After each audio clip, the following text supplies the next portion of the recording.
Hi everyone, and welcome back to the YouTube channel. Spring has sprung, and that means it is outdoor temperatures for painting.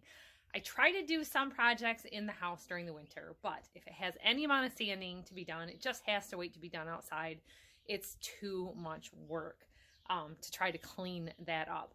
So I have a set of 4 chairs. There's a 4th one over on the other side that still needs a little more sanding.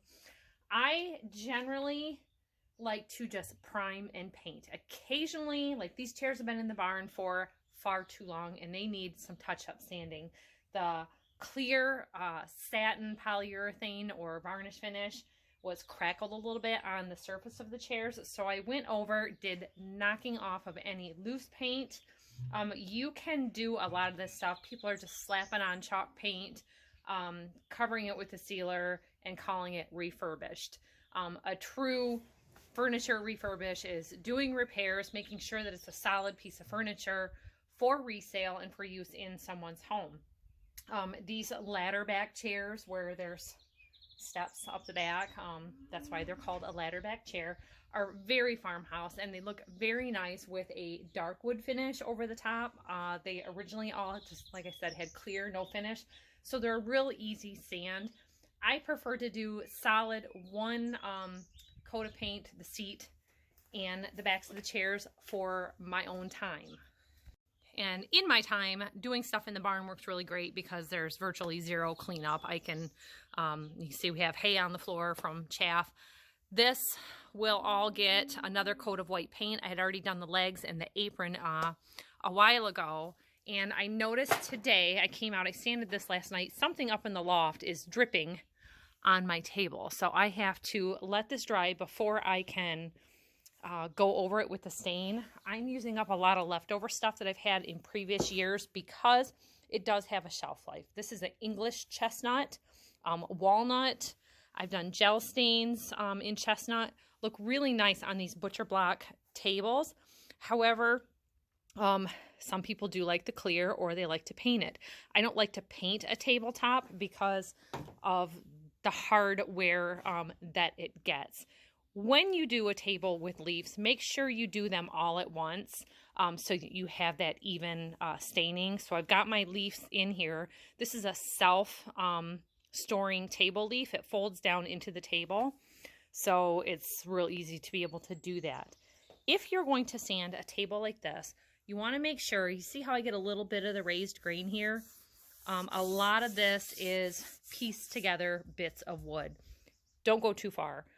It was really hard to get it off here and not have it be raised here. Some people use a sanding sealer.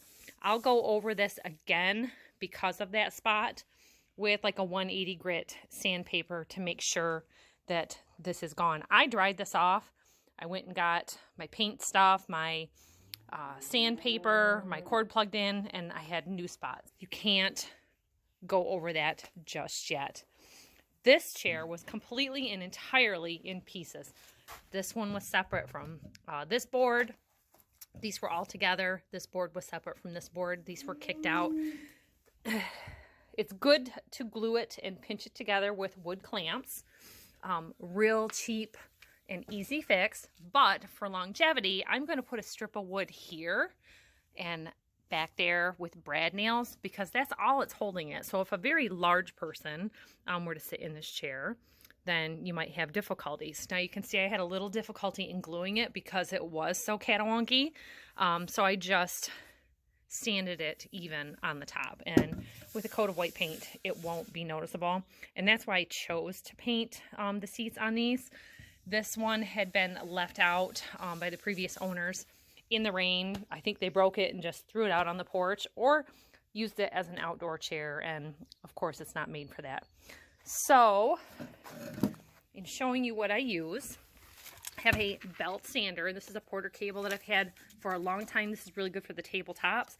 The orbital sander is good for, like I said, knocking off paint, doing my final. You have to be careful and keep changing your sandpaper. Like I start at 80, go to 120, 180, you can go 220, and then you don't get little swirl marks in your tabletop, because once you apply stain, what was invisible, suddenly you'll be able to see everything. One thing about that with the dark stain though and a farmhouse finish is people don't want it perfect. They want it to look old or primitive. They want it to look not new, because that's what gives it the farmhouse look. So this is a really good, cheap, easy thing to do. When the colleges let out for the year, people start moving. They put stuff out by the road for free. You can do a lot of furniture flips from free items. And it seems like for me in the last year, the things that I got for free by the side of the road are the things that are selling. The things that I have to mark up more to cover a purchase, and then my time, seem to be so slow to sell. So the really nice thing about having any workspace away from the home that you can work on is that you can leave it and let it dry and come back, rather than having these stacked on my kitchen counter, which I have done in the past. The Bins 123 primer is what I used on these, and after knocking off any loose paint, the entire chair got a coat of primer, because I got down to bare wood in some few places where I had missing dowels. I used a small dowel. I just put glue on it, put it in there, hacksaw it off, and then rounded the edges with the sandpaper. The entire chair surface has been coated with primer, and a trick that makes it look more done that I do is I always paint the bottom. Now you can see on this chair I added the reinforcing strips right there at the front and back, just to help hold it a little bit more with the glue. It's not a heavy duty strip, but you know, the glue, having this set really will give it that added strength, even though it was a repair. If you have, I found after I started painting, this leg here had actually been broken off. You can detach all of them and put a wood dowel in there and insert it into the broken section. I find it's really good to glue it and then drive either a screw, and I've seen a lot of drywall screws straight from the factory being used for this because it's fine thread, down on an angle through this wood and into the top. So that'll kind of help marry those together. Today, I am covering it with a coat of white paint, and this is the satin white. See right here? It's not a high gloss, and you can only get this in a quart for roughly, I think it was $10. They've gone up in price. I do know that, because a gallon is now about $40. I think it was $36 and only available in gloss. And then the Farmer's white implement is nice too, because it's not super high gloss. So I'm flipping these over and doing that. Let me show you how the table is turning out. I did a coat of chestnut stain on it, and it wasn't quite as dark as what I liked.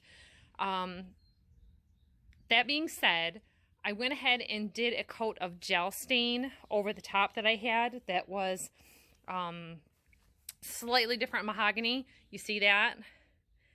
I waited a day this whole project, and I still got that.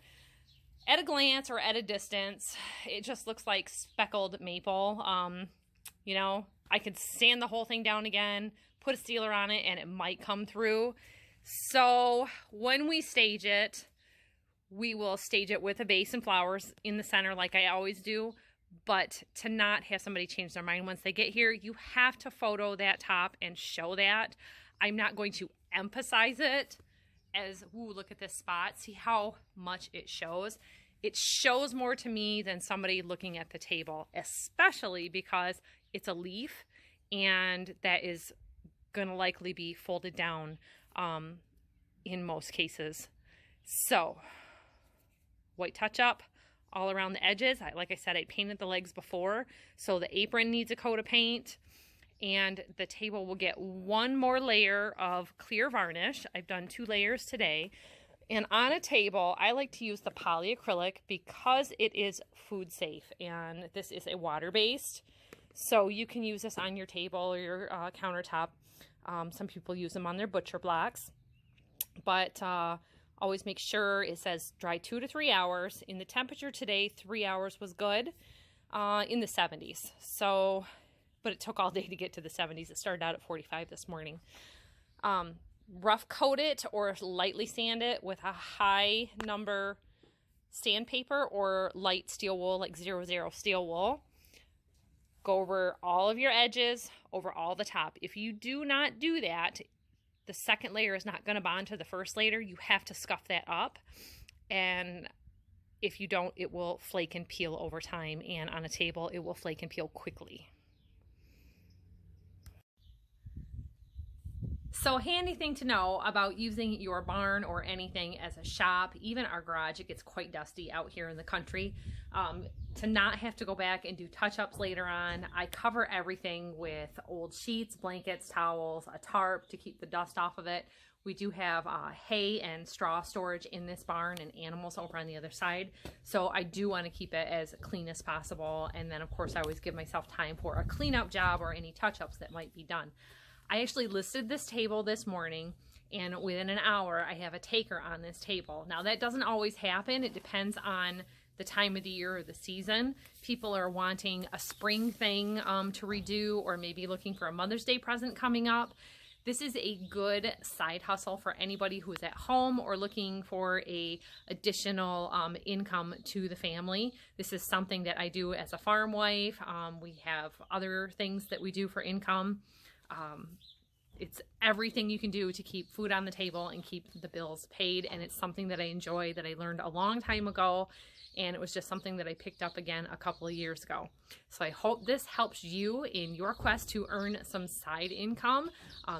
Leave comments, tips, anything down below. This is a community where everyone's always sharing and helping each other, and I think together as people doing this, men or women, it's just a good hobby and a good thing to share. So thanks for watching, and we'll see you next time. Bye-bye.